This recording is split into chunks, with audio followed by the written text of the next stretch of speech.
Hello everyone, welcome to the Abhiyan. और आज हम लोग जो है पढ़ेंगे ब्रिटिश ईस्ट इंडिया कंपनी के बारे में। लेकिन इससे पहले हम लोग देख लें कि पिछले वीडियो में हम लोगों ने क्या पढ़ा था। तो पिछले वीडियो में हम लोगों ने पुर्तगाली ईस्ट इंडिया कंपनी के बारे में पढ़ा था, जहां पे पुर्तगाल भारत आता है और अपना व्यापार शुरू किया। और उसमें सबसे पहले जो आता है वो वास्को डी गामा था, जो 1498 में भारत पहुँचता है।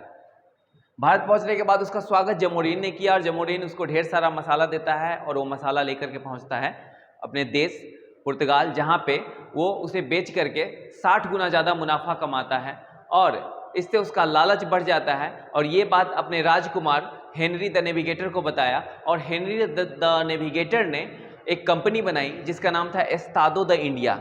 ठीक है, ये सब हम लोगों ने चर्चा किया था पिछले वीडियो में, राइट। अब आगे देखेंगे कि उसके बाद फ्रांसिस्को डी अल्मीडा आता है, वो ब्लू वाटर पॉलिसी चलाया। ब्लू वाटर पॉलिसी में क्या था कि दूसरे जो भी कंपनी आते थे वो टैक्स इसको पे करते थे, उसके बाद बिजनेस करता था वो। फिर अल्मीडा के बाद कौन सा आया? अल्बुकर्क आया। अल्बुकर्क क्या था? सती प्रथा को खत्म करता है, गोवा पे अधिकार कर लेता है, वहाँ पे जो आदिल शाही वंश था उसको समाप्त करता है, इसलिए उसको वास्तविक संस्थापक भी कहा गया। उसके बाद क्या है कि सती प्रथा को खत्म करके भारतीय महिलाओं से शादी करने पे बल देता है ताकि ईसाई धर्म का प्रचार किया जा सके। उसके बाद आता है Nino da Cunha. Nino da Cunha जो है वो एक इम्पॉर्टेंट काम करता है। क्या था वो था कि गोवा को कैपिटल बनाता है। इतना चीज हम लोग देखे थे। अभी हम लोग देखेंगे कि पुर्तगाली ने हमें दिया क्या क्या। ठीक है, ये सिर्फ एक छोटा सा पॉइंट छूट गया था। तो तंबाकू की खेती, प्रिंटिंग प्रेस, आलू की खेती, काजू की खेती, पपीता, ये सारे के सारे चीज जो है पुर्तगाली का दिया हुआ है। ठीक है, तो यहाँ से क्वेश्चन सिर्फ दो पूछे जाते हैं, एक तो प्रिंटिंग प्रेस से और एक है तंबाकू की खेती से। अब उसके बाद हम लोग डच के बारे में देखेंगे। डच ज़्यादा इंपॉर्टेंट नहीं है। जब डच भारत पहुंचता है तो यहाँ पे पहले से ही कॉम्पिटिटर थे उसके, जहाँ पे वो बिजनेस करने में सक्षम नहीं था। तो वो क्या है, वो यहाँ पुर्तगाली बैठे हैं तो यहाँ तो ये पहुंच नहीं सकता। पुर्तगाली के पास बहुत स्ट्रांग नौसेना थी, तो यहाँ पे ये व्यापार करना उसके लिए पॉसिबल नहीं था। तो ये क्या है, ये पूर्वी घाट पहुंचता है, कहाँ पे? आंध्र प्रदेश में। और आंध्र प्रदेश में मसूलीपट्टनम में ये सबसे पहले फैक्ट्री को स्थापित करता है। ठीक है, और उसके बाद अंग्रेज के साथ एक इंपॉर्टेंट युद्ध है जो पूछा जाता है, वो है बेदरा का युद्ध। ये होता है 1759 में, जिसमें अंग्रेज इसको बुरी तरह पराजित करता है और ये यहाँ से चला जाता है। अब ये व्यापार किया तो मसालों का नहीं किया, क्योंकि मसाले में जो बहुत ज़्यादा कंपटीशन था। तो ये व्यापार करता है किस चीज़ का? तो ये किया कॉटन का, ये करता है सोरा का, ये करता है नील का। तो ये सब चीजें यहाँ पर किया। और इसने मसाला में इसको बिल्कुल इंटरेस्ट नहीं था। इंटरेस्ट तो पहले से था ही, लेकिन कॉम्पिटिटर बहुत ज़्यादा थे इसके, इसलिए ये यहाँ पे नहीं कर पाया। अब हम आगे जो देखेंगे वो बहुत इंपॉर्टेंट है, ब्रिटिश ईस्ट इंडिया कंपनी। और क्वेश्चन यहाँ से खूब पूछे जाते हैं।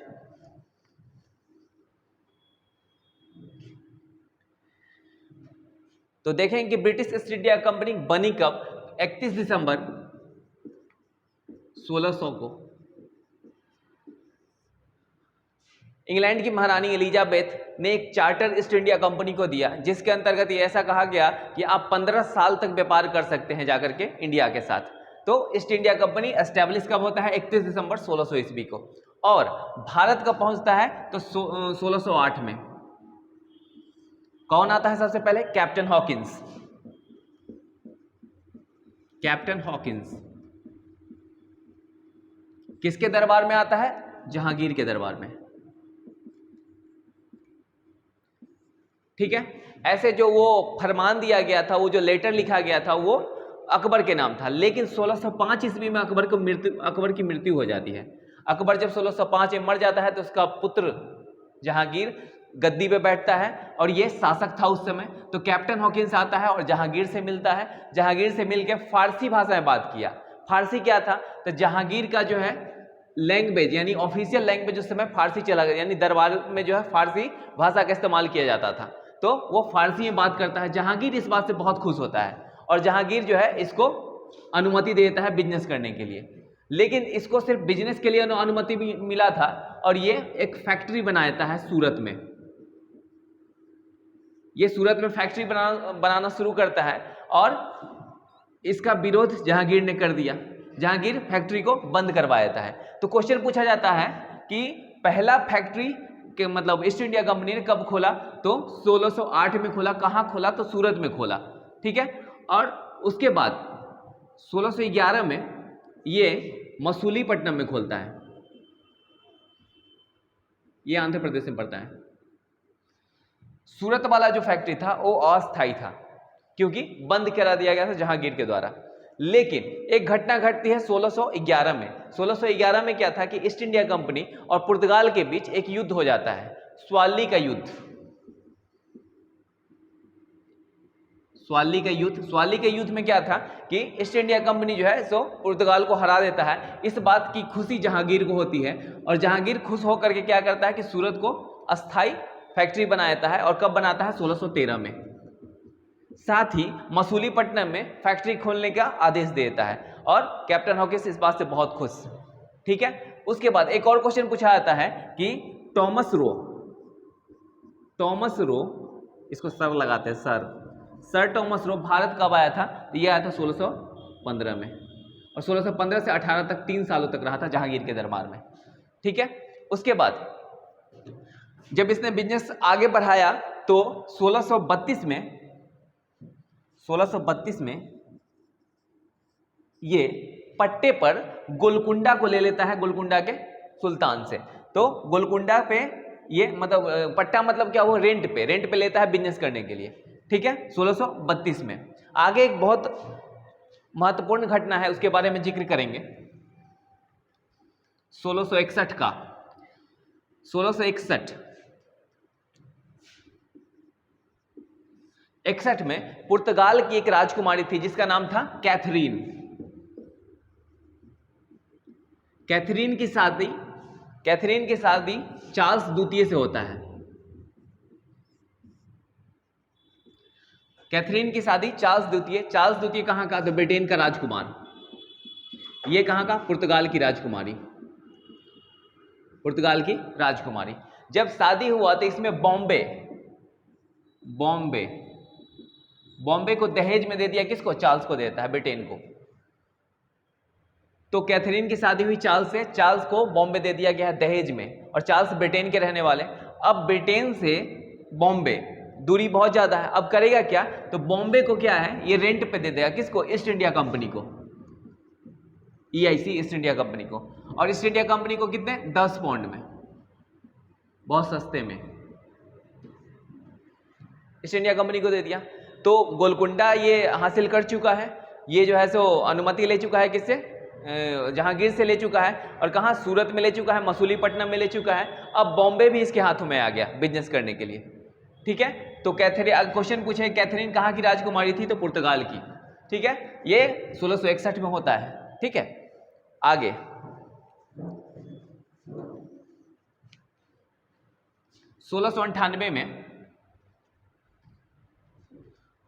1698 में east India company Ibrahim Khan से बंगाल का 3 गांव लेता है, क्या, रेंट पे। कौन था, एक था सूतानाती, एक था कालीकाता, एक था गोविंदपुर।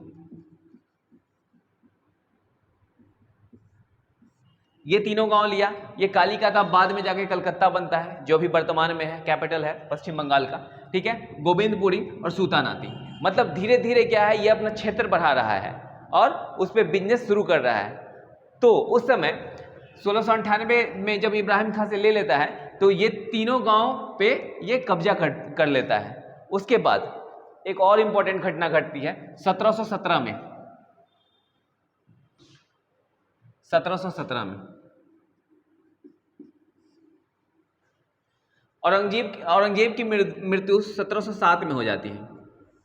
और औरंगजेब के मरने के बाद जो है सो मुगल जो है सो वो धीरे धीरे डिस्ट्रॉय होना शुरू होता है, क्योंकि उसके अंदर कोई ऐसा शासक नहीं था जो शासन ढंग से चला पाता। और 1717 में एक शासक है, उसका नाम है फर्रुख सियर,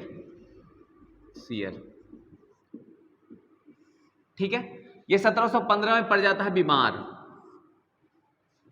ठीक है। और इसका इलाज करता है ईस्ट इंडिया कंपनी का एक डॉक्टर था हैमिल्टन। मिल्टन, ये 2 बार बीमार पड़ा, ठीक है, एक लगभग मार्च अप्रैल के महीने में, एक सितंबर के महीने में, और दोनों बार हैमिल्टन ने इलाज किया और इलाज करने के बाद ये ठीक हो गया। इस खुशी में इसने 3000 रुपए, जो उस समय बंगाल के लिए बहुत कम टैक्स होता, उस समय भी करोड़ों वहां से टैक्स लिए जा सकते थे, मतलब बंगाल से सबसे ज्यादा टैक्स आता था। ऐसा कहा जाता है कि अकबर अपने शासनकाल में बंगाल से टैक्स आने, मतलब बंगाल के टैक्स को बहुत ज्यादा ही तवज्जो देता था। अकबर इस इंतजार में रहता था कि बंगाल का टैक्स कब आएगा, ठीक है, इतना ज्यादा इंपॉर्टेंट था। तो मतलब वहां से करोड़ों आ सकते थे, बट उसने 3000 रुपए में दे दिया ईस्ट इंडिया कंपनी को, फर्रुखसियर ने, और 1717 में। उसका इलाज किसने किया था? हैमिल्टन ने किया था, ठीक है। उसके बाद धीरे धीरे ये अपना विस्तार करता गया, छोटे मोटे बहुत सारे युद्ध हुए। पुर्तगाली के साथ तो युद्ध नहीं हो पाता है, कारण ये था कि उसके साथ इसके रिश्ते बन चुके थे, है ना, क्योंकि कैथरीन का शादी हो चुका था चार्ल्स से, तो इसके साथ युद्ध ज्यादा नहीं हुआ। एक युद्ध होता है बेदरा का युद्ध, किसके साथ? बेदरा का युद्ध होता है 1759 में डच के साथ, तो डच को यहां से हटा दिया गया, राइट। उसके बाद एक और इसका कॉम्पिटिटर होगा, वो है फ्रांस, और फ्रांस आता है 1668 में, कंपनी बनती है 1664 में, फ्रांस आता है 1668 में। तो अब देखते हैं हम लोग French east India company.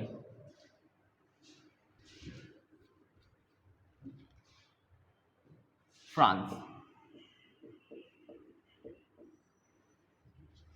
Company बनती है 1664 में, भारत आती है 1668 में, ठीक है, कहीं कहीं 64 भी लिखा रहता है कि यहाँ कंपनी आती है इंडिया में। अब ये है लुई 14, लुई 14 के शासनकाल में ये कंपनी बनती है, ठीक है। कंपनी बनी और भारत पहुंची व्यापार करने के लिए, लेकिन ऑलरेडी पहले कंपटीटर आ चुके थे यहाँ पे, मतलब ब्रिटिशर्स आ चुके थे, डच आ चुके थे, सबसे पहले तो पुर्तगाली आ चुके थे जो यहाँ पे कब्जा करके बैठा था। लेकिन ये भी उसी चीज में इंटरेस्ट ले रहा था जहां पे और सारी कंपनियां ले रही थी, मतलब मसाले में, यानी ओवरऑल भारत से सबसे ज्यादा इंपॉर्टेंस वो लोग मसाले के, मतलब मसालों पर दे रहा था, और मसालों की खेती में ज्यादा इंटरेस्ट वो लोग ले रहा था, और ये बनता है युद्ध का कारण, ठीक है। तो इस समय इसके कॉम्पिटिटर कौन है? इस समय इसके कॉम्पिटिटर है ब्रिटिश। तो ब्रिटिश कभी नहीं चाहेगा कि फ्रांस आकर के यहां से व्यापार करना शुरू करे, तो होगा क्या? युद्ध होगा, ठीक है। तो हम लोग देखते हैं कि ब्रिटिश कैसे फ्रांस को हरा करके यहां से बाहर कर देता है कंपटीशन से। हम लोग देखेंगे फ्रांस कैसे भारत पहुंचता है और फिर यहां पे आकर के वो मसालों के लिए कॉम्पीट करता है दूसरे देशों से। तो देखते हैं कि फ्रांस कब आया। तो फ्रांस आता है यहाँ 1664 में, 1664 में कंपनी बनता है, फिर वो इंडिया आता है, और इंडिया आने के बाद वो पहला फैक्ट्री खोलता है, वो सूरत में खोलता है, सूरत में पहला फैक्ट्री खोलता है। सूरत में, ये सूरत वही है जहां पे पहला फैक्ट्री ब्रिटिशर्स के द्वारा खोले गए थे। मतलब अब तो युद्ध होने का संभावना ज्यादा हो रहा है, तो युद्ध होता भी है, 3 युद्ध होते हैं कर्नाटक के, वो आगे हम लोग पढ़ेंगे। तो पहले देख लेते हैं कि इसने फैक्ट्री कहाँ कहाँ खोला था। 1668 में सूरत में खोलता है, 64 में कंपनी आती है, 68 में खोलता है कंपनी, फिर दूसरा मसूलीपट्टनम में खोलता है, मसूलीपट्टनम, ठीक है। उसके बाद ब्रिटिशर्स कभी नहीं चाहेगा कि फ्रांस आकर के यहाँ से व्यापार करे, ब्रिटिश ईस्ट इंडिया कंपनी, तो दोनों में होता है युद्ध, और उस युद्ध को हम लोग जानते हैं कर्नाटक युद्ध के नाम से। अब कर्नाटक युद्ध था क्या? एक्चुअली कर्नाटक मतलब अभी जो स्टेट है कर्नाटक, वो उसका नाम नहीं है। हमारा जो ये इलाका हुआ करता था, यानी पूर्वी तट का जो इलाका हुआ करता था, उसे कर्नाटिक कहा जाता था, CARNATIC, कर्नाटिक, ठीक है। और ये कर्नाटिक को ही हम लोग अपभ्रंश में कर्नाटक बोलते हैं, इसलिए हम लोग कर्नाटक वार पढ़ते हैं, लेकिन एक्चुअली उस समय था ये कर्नाटक, और ये पूर्वी तट का इलाका था भारत के। तो हम लोग देखेंगे कर्नाटक का युद्ध कैसे हुआ।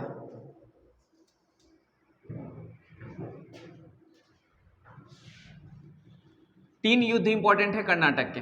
प्रथम जो 46 से 48 तक होता है, प्रथम कर्नाटक वार,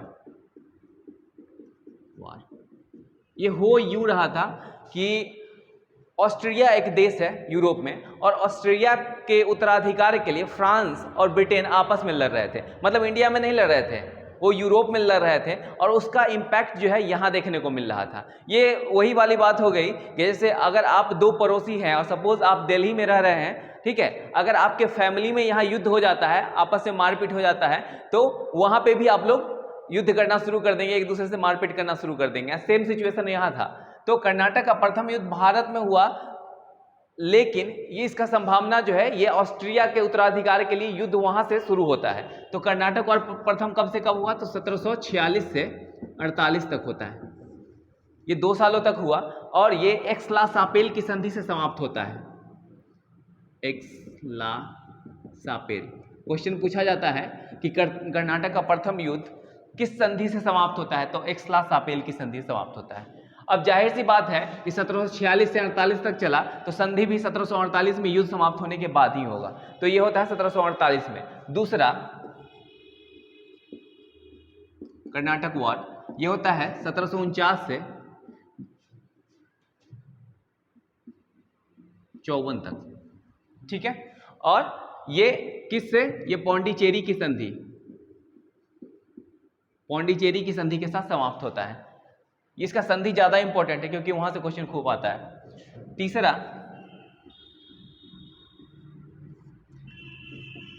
ये होता है 1756 से 1763, ठीक है, पेरिस की संधि से समाप्त होता है, ठीक है।